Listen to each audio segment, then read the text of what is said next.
오늘 본문은 마태복음 26장 1절부터 13절입니다. 오늘의 주제는 주님을 위한 거룩한 낭비, 주님을 위한 거룩한 낭비. 오늘의 말씀 요약 함께 봅니다. 예수님은 유월절에 인자가 십자가에 못 박히기 위해 팔리리라 말씀하시고, 대제사장들과 장로들은 예수님을 죽이려 의논합니다. 한 여자가 예수님의 머리에 귀한 향유를 붓자 제자들이 분개해 비싼 향유를 허비했다고 말합니다. 예수님은 복음이 전파되는 곳마다 이 일도 기억되리라고 하십니다. 아멘. 1절부터 5절의 소주제는 유대 지도자들의 공모죠. 예수님을 죽이려고 논의하는 내용입니다. 6절부터 13절은 향유 한 옥합, 예수님의 머리에 향유를 부은 한 여인에 대한 이야기죠. 예수님은 유월절 어린 양으로 인류의 죄를 담당하십니다. 유월절이 가까이 오자, 임박하자 예수님은 그분 자신이 그 십자가에 못 박힐 것을 예고하십니다. 2절, 너희가 아는 바와 같이 이틀이 지나면 유월절이라 인자가 십자가에 못 박히기 위하여 팔리리라 말씀하시죠. 대제사장들과 백성의 장로들은 대제사장 가야바의 집들에 모여 예수님을 잡아 죽이고자 논의합니다. 3절, 4절. 그때의 대제사장들과 백성의 장로들이 가야바라 하는 대제사장의 관정에 모여 예수를 흉계로 잡아 죽이려고 의논하되, 가야바 대제사장 안나스의 사위죠. 로마의 가이사나 유대 총독 빌라도와 같은 시대 사람이고요. 로마 정부에 의해서 약 주후 18년경에 대제사장으로 임명된 사람입니다. 근데 대제사장은 원래 세습이란 표현이 요즘에 별로 좋지 않게 느껴지지만 대대로 이어지는 건데, 이 시대는 그 로마 정부에 의해서 임명을 받는 이제 그런 일이 있었죠. 그래서 사실은 그 대제사장으로서 정통성은 이제 없는 사람이었고요. 원래 대제사장은 한 명이잖아요. 근데 계속 대제사장들 이렇게 나오죠. 둘이란 얘기예요. 장인하고 사위가 같이 지금 대제사장으로 그렇게 있는 거죠. 뭔가 지금 잘못된 것을 보여주고 있는 겁니다. 거룩해야 할 대제사장의 집이 악한 음모의 장소로 전락하지요. 그들은 백성 가운데서 소동이 일어날 것을 뭐하여? 두려워하며, 언제는? 명절, 즉 유월절에는 그 일을 피하자 이렇게 논의하죠. 5절, 말하기를 밀란이 날까 하노니 명절에는 하지 말자 하더라. 이것이 무엇을 의미할까요? 정말 이들이 두려워할 대상이 누군가요? 자기들이 죽이려고 논의하는 바로 그분인데, 그분은 두려워하지 않고 누구를 두려워하는 거예요? 사람들의 눈을 두려워하는 거예요. 사람들의 눈을 의식하고. 정말 그들이 두려워할 대상은 하나님이신데 이들은 지금 사람을 두려워하죠. 하나님을 두려워하지 않고 사람 눈치만 살피는 지도자는 악한 일을 쉽게 저지를 수밖에 없습니다. 성도는 다 같이요. 성도는 사람은 존중하되 무엇보다 하나님을 두려워해야 합니다. 아멘. 우리가 하나님을 두려워한다는 명목하에 사람을 함부로 여기면 안 되거든요. 사람은 우리가 존중해야 돼요. 그가 누구든지 존중해야 하고 사랑해야 될 대상입니다. 두려워할 대상은 아니에요. 누구를 두려워해야 돼요? 하나님을 두려워해야 돼요. 영과 육을 지옥에 보낼 수 있는 그분 하나님을 두려워해야 합니다. 사도행전 5장 29절에서 베드로와 사도들이 그 당시 공회 앞에서, 그러니까 이 종교 지도들 앞에서 이렇게 담대하게 말하죠. 사람보다 하나님께 순종하는 것이 마땅하노라. 아멘. 사람보다 하나님께 순종하는 것이 마땅한데 지금 이들은 하나님 앞에서 하나님께 순종하지 않고 사람을 두려워하고 있습니다. 하나님을 두려워하지 않을 때 우리가 쉽게 짓는 죄는 무엇인지 오늘 깊이 묵상하는 하루 되었으면 좋겠습니다. 6절부터 13절 향유한 옥합이죠. 예수님의 머리에 향유를 부은 한 여인입니다. 한 여인이 향유한 옥합을 가져와 예수님의 머리에 붓습니다. 6절, 7절 예수께서 베다니 나병 환자 시몬의 집에 계실 때에 한 여자가 매우 귀한 향유 한 옥합을 가지고 나와서 식사하시는 예수의 머리에 부으니. 자, 이 일에 대해서 사도 요한은 이 여인이 나사로의 누이 마리아다 이렇게 기록하고 있죠. 근데 이것이 누구이든 지금 그것이 중요한 것이 아니라 제자들은 지금 분개하고 있어요. 뭐 때문에 분개하고 있는 거죠? 비싼 향유를 허비했다.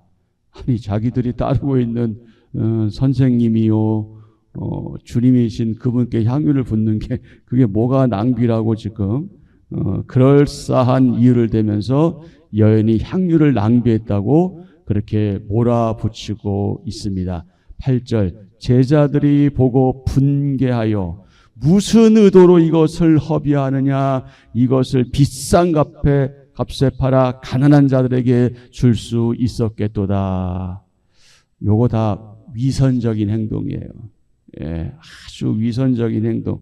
이것이 저의 모습이고 어쩌면 우리의 모습일지도 모르겠습니다. 다른 사람이 뭔가 하는 것에 대해서는 이런 저런 이유 다 대면서 막 아닌 것처럼 매도하고 낮추면서 속에는 다른 동기가 있고 악한 동기가 있으면서 이렇게 말하는 경우가 종종 있는데 제자들 역시 그렇게 선한 동기로 지금 이러는 게 아니죠. 제자들이 분개하여 뭐라고 말했다고요? 무슨 의도로 이것을 허비하느냐 이렇게 말하고 있잖아요. 순전한 나드 한 근을 가리키는데 300데나리온의 값어치입니다. 그러니까 적은 게 아니죠. 작은 게 아니에요. 하루 일용 근로자의 300일치 임금이에요. 그러니까 작은 돈은 아니잖아요. 거의 1년 되는 거예요. 1년 동안 모은 돈이 값어치인데 이것을 순식간에 예수님한테 부어버렸으니 와, 이거 허비다 이렇게 말할 만도 하겠죠. 그런데 예수님은 뭐라고 하셔요? 이 여인의 행위를 꾸중하지 않으셔요. 오히려 뭐 하셨어요? 칭찬하시죠. 칭찬하셔요. 칭찬하시면서 복음이 전파되는 곳마다 이 여인이 한 일도 계속 말이 전해질 것이다. 언급될 것이다. 이렇게 말씀하시죠. 인류의 죄를 대속하시기 위해 그 십자가에 달리시는 예수님의 죽음을 대비한 행동이었기 때문입니다. 그러므로 이 행위는 엄밀하게 말해서 허비가 아니죠. 허비가 아닙니다. 여러분 잘 들어보세요. 시간의 거룩한 낭비가 예배입니다. 시간의 거룩한 낭비가 예배이고요. 재물의 거룩한 낭비가 헌금입니다. 그리고 생명의 거룩한 허비가 예수님의 죽음이고 저와 여러분의 헌신입니다. 시간의 거룩한 낭비가 예배이고요. 재물의 거룩한 낭비가 헌금이며 생명의 거룩한 허비가 예수님의 죽음 그리고 저와 여러분의 헌신입니다. 천송이 장미 또는 만송이 장미 백송이 장미가 됐건 어떻게 됐건 사랑하는 사람들에게 주는 것 이게 좀 삐딱한 사람이 볼 때는 야 저거 뭐 저렇게까지 할 거 있어? 이게 허비하는 거 아니야? 쓸데없이 하는 거 아니야? 이렇게 생각할 수 있지만 사랑하는 사람이라면 천송이 만송이 천만송이 부족하지 않겠어요? 그러니까 무엇을 생각하고 무엇을 보냐에 따라 다른 거예요. 어떤 가치관을 가지고 있느냐, 어떤 세계관을 가지고 있느냐에 따라서 너무 생각하고 말하고 행동하는 게 다른 겁니다. 그렇잖아요. 천송이를 왜 거기다가 허비해? 이렇게 생각할 수 있잖아요. 근데 사랑하는데 사랑하는 천송이가 뭐가 부족하잖아요. 다르잖아요. 그러니까 우리의 마음가짐이 어떠냐 하는 게 너무 중요한데 제자들이 바로 그러했잖아요. 그 비싼 거를 한 번에 부어버리니 그거를 허비다라고 얘기하면서 그러나 예수님은 다른 관점으로 바라보십니다. 사실 제자들은 이 한 여인의 사랑과 헌신에 오히려 어떤 태도로 임해야 돼요? 감명받고 감동받고 야, 참 좋다. 이런 도전을 받아야 했는데 그렇지 않아요. 여러분 그렇잖아요. 누군가를 진심으로 사랑하면 누군가를 진정으로 사랑하면 주는 것이 아깝습니까? 여러분이 자녀에게 뭐 대가 바라고 여태까지 키우신 거 아니잖아요. 왜 우리 자녀들에게 그렇게 한 거예요? 한마디로 말해서 사랑하니까 하는 거예요. 그거 한 가지, 다른 거 없어요. 사랑하는 사람에게는 아까운 게 없는 겁니다. 그런데 그 사랑이 모자라거나 결여되거나 없으면 주면서도 아깝죠. 왜? 그 주는 것은 계산적인 줌이기 때문에 그래요. 뭔가 계산이 있기 때문에 주는 거예요. 손익분기점을 따지는 거죠. 내가 이렇게 하면 저기서 어떻게 올지 이런 거 저런 거 다 생각하니까 주죠. 근데 그 줌에는 기쁨이 없어요. 사랑이 없는 거예요. 그냥 주는 것뿐이죠. 주는 것이 아깝지 않습니다. 사랑하면. 제자들은 예수님의 그 순한 예고를 적어도 3차례나 들었어요. 예수님께서 내가 이제 예루살렘에 올라가면 잡힐 것이고 그리고 십자가에 달려 죽을 거야. 계속 반복적으로 말씀을 하셨어요. 그런데도 그들은 어떤 태도로 일관했어요? 높은 자리를 요구했어요. 예수님이 나중에 메시아로서 딱 득세하면 나는 높은 자리에다 앉을 거야. 요즘 말로 말하면 뭐 장관 정도는 내가 차지할 거야. 그러면서 누가 서로 잘났냐, 네가 잘났냐, 내가 잘났냐, 내가 먼저다. 처음에 계속 이렇게 일관해 왔잖아요. 그러니 우리에게 위로가 되지요? 제자들도 그러는데 뭐 우리쯤이야 뭐 이렇게 생각할 수 있을까요? 참 안타까운 일이에요. 높은 자를 구하면서 다퉜어요. 여인은 값진 향유로 어떻게? 묵묵히. 여러분 여기서 우리가 배울 수 있는 교훈이 있어요. 묵묵히, 말없이, 조용히, 티내지 않고. 이런 일들이 우리 가운데 더 일어나면 훨씬 더 우리의 신앙생활, 교회생활이 풍요로워집니다. 여러분 뭔가 건이 있어서 헌금을 하거나 할 때 이름 내는 것 뭐 그거 필요할 수도 있지만 이름 안 내고 하는 것이 훨씬 더 유익할 수도 있어요. 뭔가 이름 내고 이런 거 생각하면 이름이 안 났을 때 되게 불편해지거든요. 내가 이거 하고 저거 했는데 내 이름이 안 나? 이런 불편해지는 거예요. 근데 사랑으로 하고 헌신으로 하면 이름이 나던 안 나던 그리고 오히려 이름이 안 나는 것에 대해서 더 마음이 편하죠. 왜? 그건 누가 알아주기 때문에? 하나님이 알아주기 때문에. 하나님이 알아주기 때문에 사람들이 알아주는 것 그렇게 신경 쓰지 않게 됩니다. 묵묵히 하는 거예요. 묵묵히. 값진 향유로 묵묵히 예수님의 장례를 준비한 거죠. 11절부터 13절. 10절부터 볼까요? 예수께서 아시고 그들에게 이르시되 너희가 어찌하여 이 여자를 괴롭게 하느냐? 그가 내게 좋은 일을 하였느니라. 가난한 자들은 항상 너희와 함께 있거니와 나는 항상 함께 있지 아니하리라.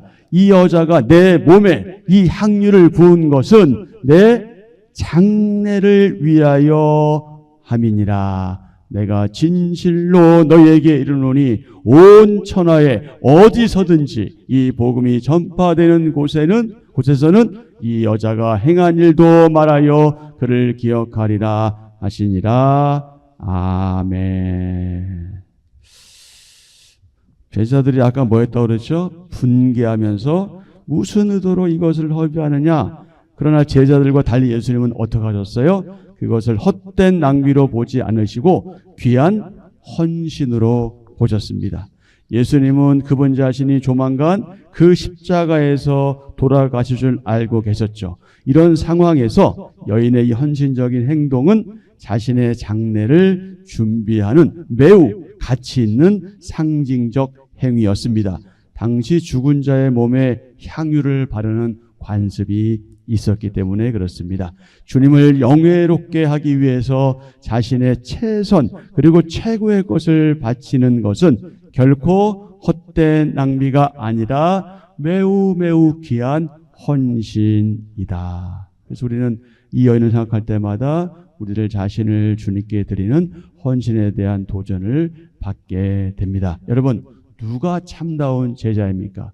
누가 참다운 성도입니까? 지금 오늘 본문에서 이 제자들이 참다운 제자예요? 아니면 이 한 여자가 참다운 제자예요? 여러분 다 누가 참 제자인지 아시잖아요. 그러면 오늘 우리 중에 누가 정말 참 제자이고 누가 참 성도일까요? 누가 하나님이 기뻐하시는 사람일까요? 거기에 대해서는 여러분과 하나님이 아시고 또 여러분도 알겠죠. 누가 참다운 제자인가? 자, 참된 제자는 시작. 참된 제자는 주님을 위한 거룩한 낭비에 인색하지 않습니다. 참된 제자는 주님을 위한 거룩한 낭비에 인색하지 않습니다. 여러분, 헌금하는 것 액수에 있지 않아요. 정말 액수에 있지 않아요. 여러분의 마음 다 아시잖아요. 내가 지금 얼마나 어렵고 힘들고 이런 상황 다 아시잖아요. 그럼 내가 할 수 있는 최선을 그냥 하는 거예요. 그거를 기뻐하시는 거예요. 아니, 하나님이 돈이 없어가지고 뭐 저기 하시는 분 아니잖아요. 우리가 헌금 안 해도 어떻게든 하나님 나라는 돌아가고 교회도 돌아가요. 그러나 우리가 헌금하는 것은 우리의 마음을 그 예물에 담아서 드리는 거잖아요. 최선을 다하는 거죠. 그게 무엇이다? 예배도 그렇고 헌금도 그렇고 다 거룩한 낭비고 거룩한 일이다. 그게 이제 낭비, 허비란 말이 들어가니까 조금 그렇지만 그 앞에 뭐가 붙는 거예요? 그게 거룩한 일이라는 거예요. 여러분, 예배 시간이 그게 허비하는 시간 같아 보일 수 있고 낭비한 시간 같아 보이지만 그렇지 않다는 거죠. 왜냐하면 시간의 거룩한 낭비가 예배고 재물의 거룩한 낭비가 헌금이며 생명의 거룩한 허비가 예수님의 죽음이고 우리의 헌신이기 때문에 그렇습니다. 우리는 상대방의 열심, 다른 지체의 열심, 헌신을 격려하나요? 아니면 깎아내리나요? 우리는 어떤지 오늘 하루 동안 깊이 묵상하면 좋겠습니다. 십자가를 향한 주님의 걸음이 이제 본격화됩니다. 십자가 고난과 죽음을 예언하시고 여인이 향유를 부어드린 것도 죽음의 준비로 받아들이시죠. 가룟 유다가 배신함으로써 예수님이 체포될 때가 점점 가까워집니다.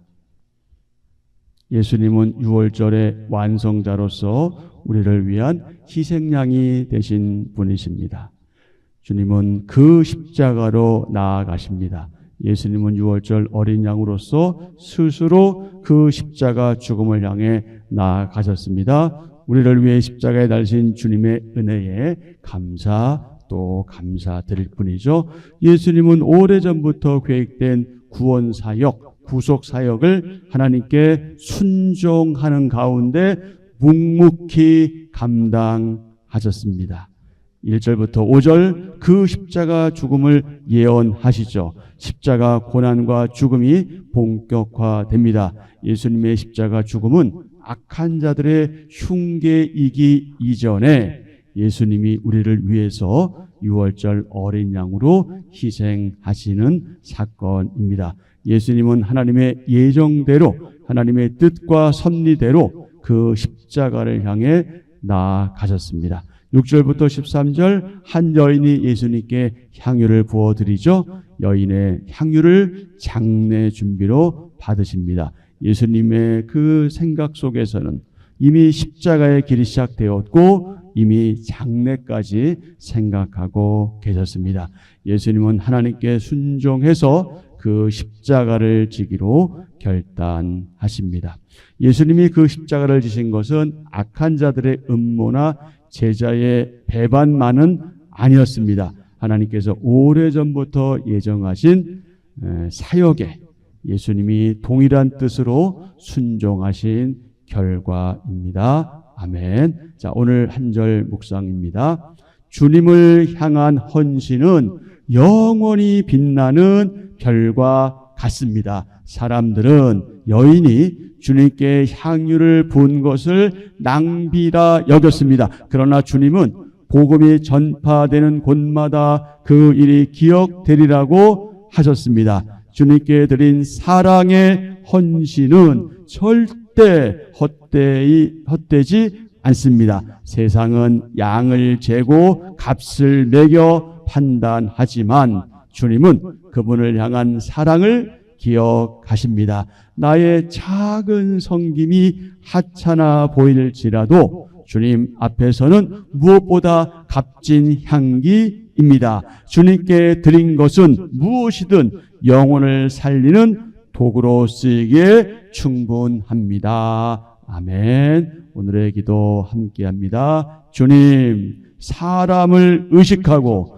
하나님을 두려워하지 않는 순간 죄에 빠지게 됨을 기억하길 원합니다. 제가 주님을 사랑하는 만큼 경외하고 사랑하는 만큼 가장 귀한 것을 주님께 드리게 하소서. 다른 사람의 헌신을 판단하지 않고 주님을 위해 거룩하게 낭비하는 삶을 추구하게 하소서.